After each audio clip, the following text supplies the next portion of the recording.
नमस्कार प्यारे साथी, विशाल सर की गुजरिया पाठशाला में आपका फिर से स्वागत है। तो आज हम बात करने वाले हैं जिला चंबा की।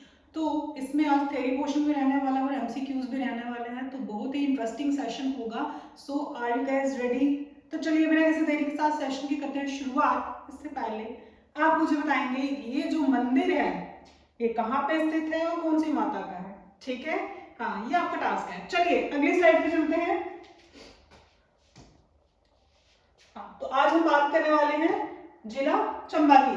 उससे पहले जो हमने पिछली क्लास में बिलासपुर जिला के बारे में बात की थी, उससे रिलेटेड एक सवाल आपके सामने लेकर के आई हूं। कहता है 2011 की जनगणना के अनुसार जिला बिलासपुर में कितने व्यक्ति थे? जो 2011 का सेंसस है उसके अकॉर्डिंग बिलासपुर जिला में कितने लोग थे? क्या वो 2,47,368 थे, 2,95,387, 3,40,735 और 3,81,956? इसका आंसर आप लोग देंगे कमेंट सेक्शन में कि 2011 की जनगणना के अनुसार बिलासपुर में कितने व्यक्ति थे। क्लियर है? अगली स्लाइड पे चलते हैं। चले जिला चंबा। कहते हैं जिला चंबा की बात करें तो इसका जो हेडक्वार्टर है, जो मुख्यालय है, वो कहाँ पे है? चंबा में ही है। और ये समुद्र तल से 1006 मीटर की ऊंचाई पर स्थित है। जिला चंबा का मुख्यालय चंबा में है, 1006 मीटर की ऊंचाई पर समुद्र तल से स्थित है। अगर भाषा की बात करें तो यहाँ पे चंदेयाली और हिंदी भाषा जो है वो बोली जाती है। और कुल क्षेत्रफल है 6,528 किलोमीटर का। तो चंबा का कितना कुल क्षेत्रफल है? 6,528। मुख्यालय कहाँ पे है? चंबा में है। कितनी ऊंचाई पे स्थित है? 1006 मीटर की ऊंचाई पे स्थित है। चंबयाली और हिंदी भाषा यहाँ पे बोली जाती है और कुल क्षेत्रफल 6,528 किलोमीटर का है। अगली स्लाइड पे चलते हैं। यहाँ पे बात करेंगे कि चंबा में पाए जाने वाली जो पर्वत श्रृंखलाएं हैं वो कौन कौन सी हैं। तो आपके सामने है हाथीदार, पांगी श्रृंखला, दागनीधार, जांस्कर श्रृंखला। 4 श्रृंखलाएं हैं।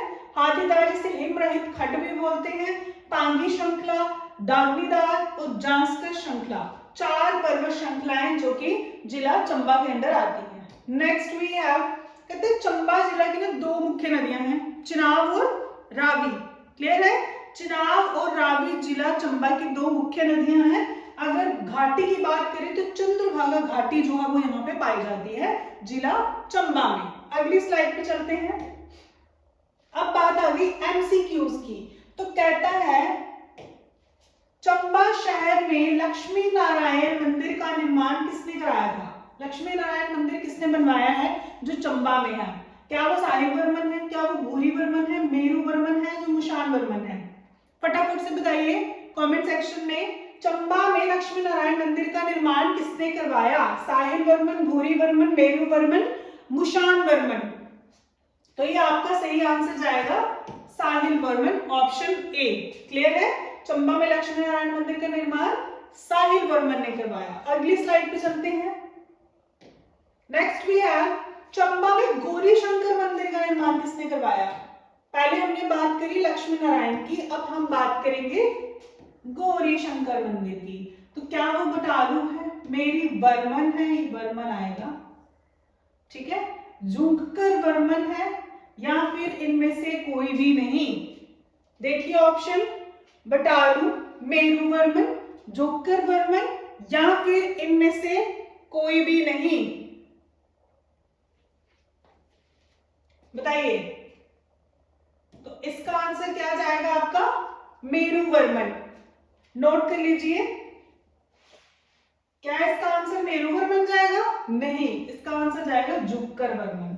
ठीक है, ये जुक्कर है।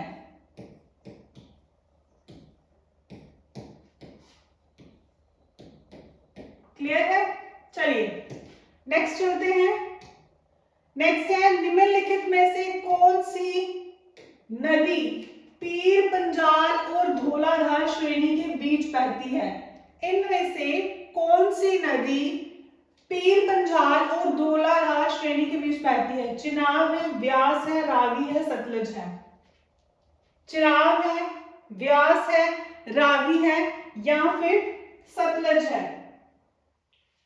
क्वेश्चन नंबर 4, तो आपका आंसर जाता है रावी। ठीक है, ऑप्शन सी आपका करेक्ट आंसर होगा। नेक्स्ट क्वेश्चन है, दग्निधार चंबा और निम्नलिखित में से किसके बीच सीमा बनाती है? जो आपकी दग्निधार है वो चंबा और निम्नलिखित में से किसके बीच सीमा बनाती है? कांगड़ा, जम्मू, तिब्बत या फिर लाहौल स्पीति? तो ये आपका ऑप्शन बी है, जम्मू।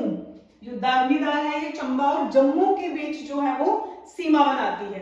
नेक्स्ट चलते हैं। नेक्स्ट भी है, निक्का एक चित्रकार है। ठीक है, कहते हैं निक्का चंबा के किस राजा के दरबार में प्रसिद्ध चित्रकार था? निक्का किस राजा के दरबार में प्रसिद्ध चित्रकार था?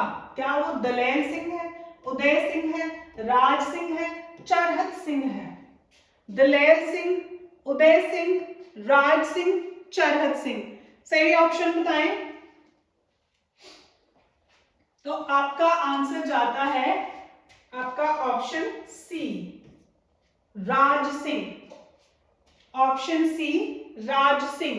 नेक्स्ट क्वेश्चन पे चलते हैं। हिमाचल प्रदेश के चंबा जिले का गठन कब हुआ?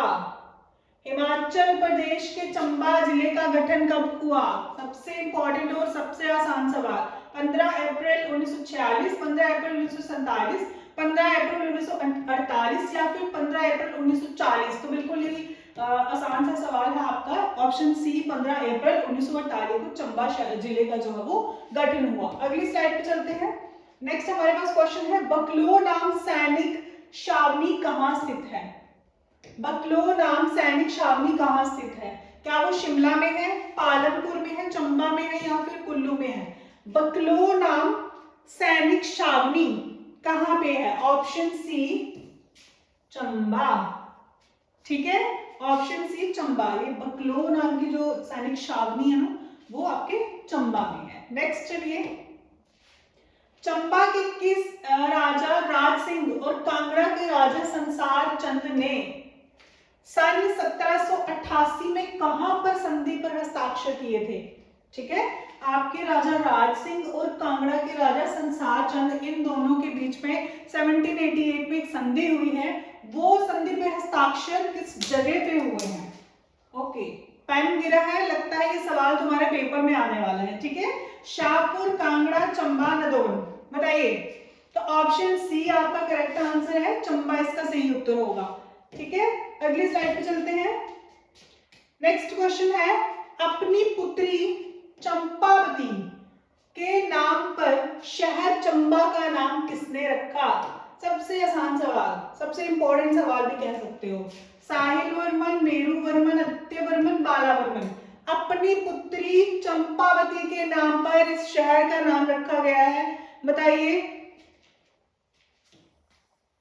साहिल वर्मन, बिल्कुल सही जवाब आपका ऑप्शन ए, साहिल वर्मन ने अपनी बेटी चंपावती के नाम पे इस शहर का नाम चंबा रखा। चलिए अगली स्लाइड पे चलते हैं।